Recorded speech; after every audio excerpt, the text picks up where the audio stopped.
కూర్చుంటే కాలు కదపలేనంటే ఎప్పటికీ రాదుగా ఊహలకో రూపం.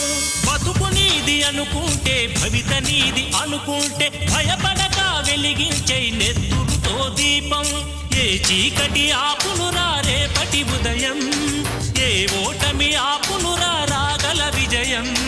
కాలమే నీ పథం, కోరికే నీ రథం, చేయరా సాహసం నీ జయం నిశ్చయం. అనుకుంటే కానిది ఏమున్నది, మనిషి అనుకుంటే కానిది ఏమున్నది.